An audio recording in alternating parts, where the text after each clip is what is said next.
Un petit village de l'état de Unity au Sud-Soudan. Une pompe à eau abandonnée. Le liquide qui en sort est trop salé pour être bu. Pire, son taux de plomb est 17 fois supérieur aux normes internationales.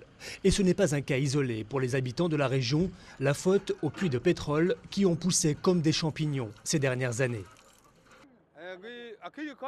Avec l'arrivée ici de tous ces gens avec leur pétrole, rien ne s'est amélioré. Au contraire, tout a empiré en fait. L'eau est devenue source de problèmes pour nous et pour notre santé. Les puits extraient un liquide composé à 20% de pétrole et 80% d'eau. Cette eau huileuse est captée puis déversée dans des bassins pour enlever le pétrole qui reste. Certains de ces étangs sont lourdement contaminés, on peut le voir à l'œil nu. C'est une piscine d'huile qui flotte au-dessus de ces étangs.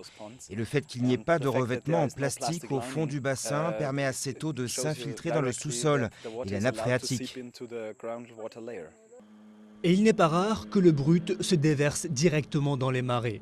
Les compagnies pétrolières de la région refusent de commenter. Gêné, le ministre de l'Environnement de l'État de Unity veut mettre fin à ces pratiques et promet de nettoyer les sites pollués. Ce sont de mauvaises pratiques, nous devons parler avec eux directement pour voir la façon dont ils traitent ces contaminations.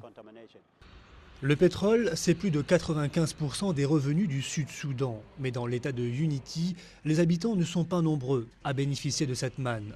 Le pétrole pollue même la denrée la plus précieuse, l'eau. D'ici 15 à 20 ans, les puits de brut devraient se tarir. Restera aux habitants de la région à procéder à une vaste opération de nettoyage.